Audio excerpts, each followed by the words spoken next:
Hey guys, सबसे पहले आप सभी को हैप्पी मदर्स डे।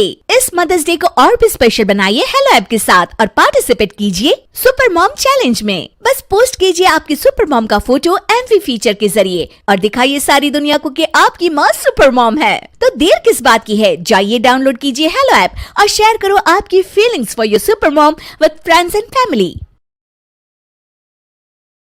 दीवार पर टंगी सास। पंजाबी में कहावत है, सास चंगी होवे या ते दीवार ते टंगी होवे। संगीता की शादी भी एक ऐसे ही घर में होती है जहां उसकी सास दीवार पर टंगी होती है। ससुर और पति शादी के पहले दिन उसे सास के फोटो के सामने ले जाते हैं, जहां ससुर जी कहते हैं, बेटा संगीता, ये तुम्हारी सास थी, बहुत नेक और भली, लेकिन थोड़ी गुस्सैल थी। गुस्सा आने पर सब तहस नहस कर देती थी, पर अब ये इस दुनिया में नहीं है। हाँ संगीता, माँ होती तो तुम इनकी कोई बात टाल नहीं सकती थी, वरना तो माँ घर में भूचाल ले आती। संगीता मन में खुश होती है कि अच्छा है कि ऐसी औरत अब इस घर में नहीं है, लेकिन दिखावे के लिए वो जैसे ही सास की फोटो के सामने हाथ जोड़कर खड़ी होती है, ये क्या? सास उसे देखकर मुस्कुराने लगी। संगीता आंखों को मलकर एक बार फिर से देखती है, लेकिन फिर सास के चेहरे का भाव, भंगिमा यानी एक्सप्रेशन बिल्कुल बदले होते हैं। वो अपने पति और ससुर को कहती है, माँ की तस्वीर तो स्माइल कर रही है। ना बेटी, ये कैसे संभव है? जरूर तुम्हें कोई गलती हुई होगी, ऐसा कैसे हो सकता है? लगता है तुम शादी की सारी फॉर्मेलिटी करते करते थक गई हो, तुम्हें आराम की जरूरत है संगीता।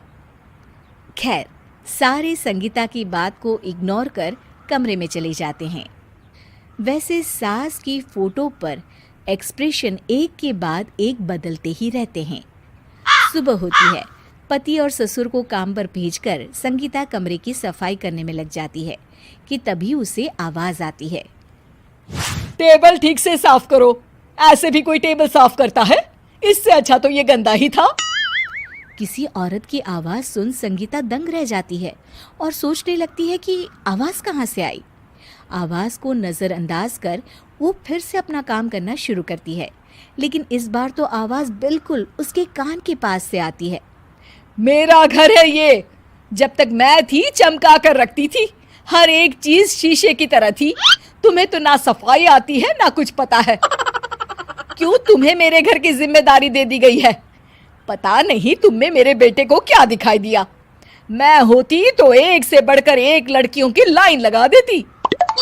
अब संगीता को समझने में देर नहीं लगी कि ये आवाज किसी और की नहीं बल्कि उसकी सास की है, जो दीवार पर टंगी है।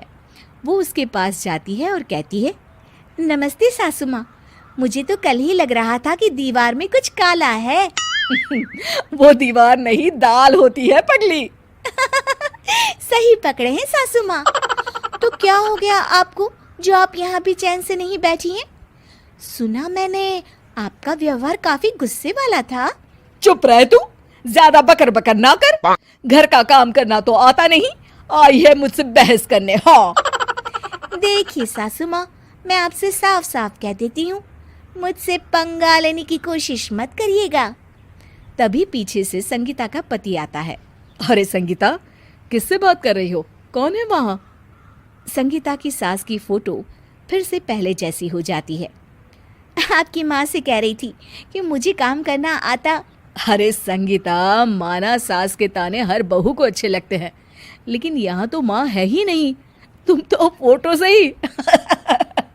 तुम भी लाजवाब हो संगीता।